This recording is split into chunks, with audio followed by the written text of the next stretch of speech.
Assalamualaikum warahmatullahi ta'ala wabarakatuh. Mga pagariya kasi ko agama Islam na guskano sana mga babayami pagusyata namin skano sa padisagyang kutua mga pipi awasiyat amiyatiro mga ulama at tigira na pat asay na ayabu amatao sagyang kuto arga iyan nagyang kaiyapat. Anto nagyang kuto apat asay kalilipatan tan wagyang kuto kala iyan ni arga ayabu amatao nagyang kaiyapat. Napaganay ron nagyang kuto kadarus syabab la ya'rifuhu illa syuyukh. So kala arga kipantag agyang kutua kanguda agyang kutua manusia.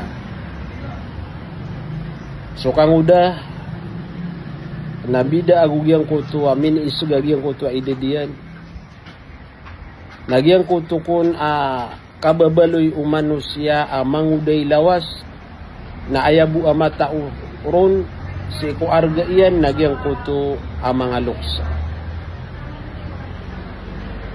So mga lukas nga makatua na yadiran di masinganin na tigiran na laytas syababu yaudu yauma ubabu at tigiran nagyang kutua kanguda kapaka bebeger nagu kapaka kondisyon lawas na ubabu pakakasoy pagari amang uda na usarang ka sama piagyang kutua kangudang ka dingga pagilanga kamataan din na kamau maagyang kutua kapakatuang ka na mapeningan-dingan naka ubabu kesuyagyang kutua begerka.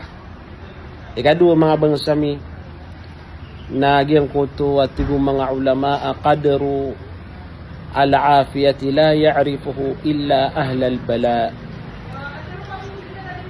Sukat tegumpiah nagukamapiaan na ayabu amatau sagyang kutua kala iya ni arga kala iya ni kipantag nagyang kutua mga tawa masusugat at tiuba.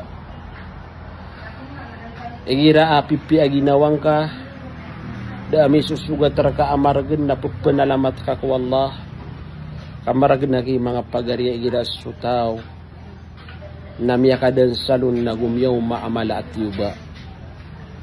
Ikatlo tigu mga ulama qadru sihhati la ya'rifuhu illa al-marda.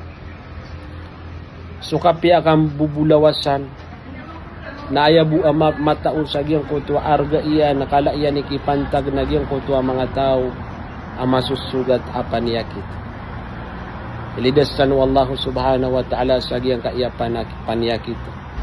Uga inna gira sutaw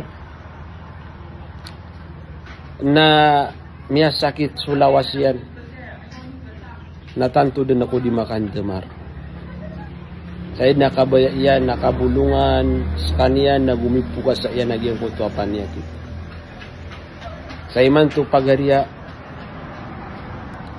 apipiyap nagyang kutua kambubulawasan nakadaap kagadamak ang mga paniyakit na pipieng kaagyang kutua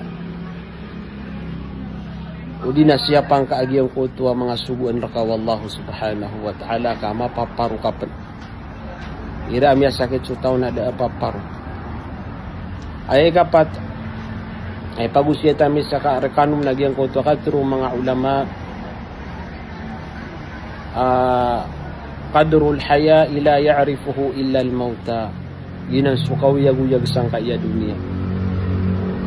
Nada mata usagyang kutu arga iyan inunta agyang kutu mga tao amyas miya kasagod sagyang kutu kapatay yang kutu paman na milalabong sagyang kutu mga kubur pagariya dingga pagilang agyang kutu kawiyag-uyag kas iku dunia galabog ka sa mapiya amapluto ka sa alungan amaw mapiya ambulas sang kaun wallahu subhanahu wa ta'ala diga tantu kebimben sangka iya dunia kaso kau yag-uyag na makaisa-isa na pagalintano din na sagad sa giyang kutua kapatay. Balasangkan wallahu subhanahu wa ta'ala samada kalama pia pengenigusin ku Allah. Amya kabagaya anda uwas erakatan alang-ulangwan ang mga Muslim ang magaryari si kuwagamatan ng Islam. Wassalamualaikum warahmatullahi ta'ala wabarakatuh.